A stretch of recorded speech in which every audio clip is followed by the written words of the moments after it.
kailangan mag-adjust. Sa upuan na kami nakakaano. Okay.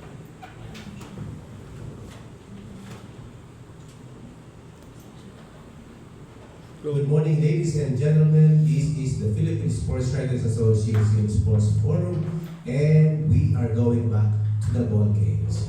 This morning, we will discuss two fast-growing sports in the Philippines, ball games. Kasama po dyan ang handball, and later on, we will have baseball. I'm running along with Manila Standard. Good morning, partner. Good morning, partner Randy. Good morning, mga taga PSA. And hope that you are with us not only here sa PSC Media Room, likewise sa ating live streaming via the PSA Facebook page, fb.com/Philippine Sports Writers Association.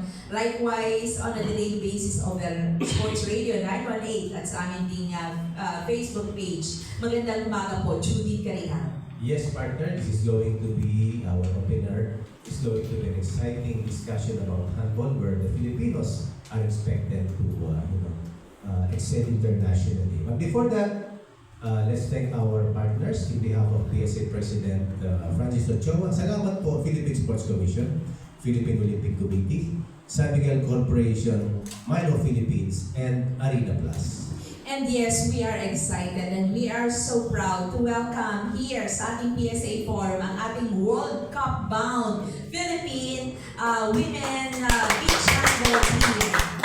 Okay, so let's all welcome from the leadership muna ng Philippine Handball Federation. We have our President Jay Adalem. Yes, Doc, good morning. Our head coach and the head ng technical ng ating Philippine Handball, si Coach Jana Frankelli. Yes, we have also our assistant coach, Coach A.A. Adriano, play coach. Then we have our players. We have Joe On.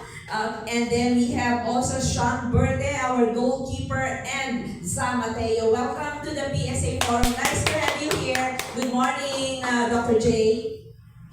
Good morning sa lahat. And magandang umaga sa lahat ng nandito. Parang tumatanda na tayo. When I sit here in front of the PSA Forum, I remember myself as a young sports administrator. Kaya nga ito siguro yung pagkakataon namin to promote a sport. Dahil ako naniniwala ako that media will actually give a kick to the popularity of a certain sport or sporting event. Ang atin dito makilala itong handball. Kasi alam niyo sa totoo lang, hindi kilala ito ng mga Pilipino. Pero right now we are actually medyo gumaganda yung ating laro na handball. Lalo-lalo na sa beach handball. Yes. Coach Jana. So, thank you for having us again. And salamat at itong pagkakataon na ito, may kilala niyo yung mga players natin and ma-promote ng kahit paano yung handball and yung aming laro sa World Championships. Yes, and we are going to the World Championship ng IASF World Beach, no? Beach handball. Beach handball. No? At ito nga, bago lang itong sport na ito. Siguro this is a good chance before we start our discussion for the preparation natin yung topic. Pwede bang, Doc, give us history muna. Paano, kasi handball, no? Later on, tanong natin. Si Coach muna. Coach, paano malaruin itong handball? Paano laruin? Bakit fit na fit siya sa mga Pilipino? No? Parang natandaan namin, no? Ilang taon pa lang sa dito. Pero now, we'll go to the world. Elite na tayo. Especially sa women's team. So, paano po ba ito? Paano nilalaro ito in scoring? So, dalawang klase po yung handball. So, i-describe ko na lang ngayon yung beach handball. So, yung beach handball, dalawa yung goals niya. Of course, the objective of the game is to score more goals than the other team. So, dalawang period siya. So, first period and second period. Each is played for 10 minutes. Each is played.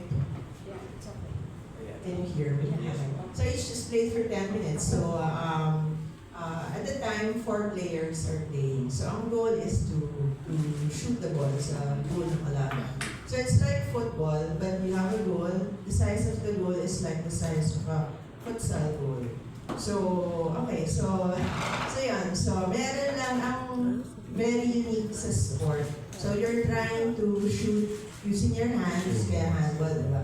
So, sa football, you kick the ball. So, here you pass and you shoot. So, you just shoot the goal with the goalkeeper. So, si Sham, siya yung goalkeeper natin. Okay. Siya yung taga-pagtanggol. Yan, nag-go. Siya yung taga-block ng mga shot yung kalaban natin. So, what's unique about beach handball is you have the spectacular shots. So, when you do a spin shot or an in-flight sa basketball, parang alley. Okay. So, those are considered 2 points. Okay. So, yung iba, pag nanood ng beach handball, like sa YouTube, panoorin nyo, madalas ang question is, ba't sila umiikot? So, umiikot sila dahil 2 points yun. So, yan. So, and then, so after the 10 minutes, the team with the most number of points wins that period. Then you go to a second period. And then, so, ganun din. So, if your team wins the 2 periods, panalo ka na sa game. Okay, but if both teams split the periods, you go on to the shootout. So shootout, parang penalty shootout for football. You have 5 players, and each will have a chance to score. So by the end of the 5 players, kung sino yung may score, mas mataas yung score. So siya na yung panalo. So in a nutshell, that is what beach handball is. So it's a combination of basketball, football, played on the sand. Kwento pa lang ni Coach, na parang nakaka-excite na. Merong umikot, merong yung flight. No? And bago natin kilalanin yung mga players, si Doc J naman. Doc, paano po ba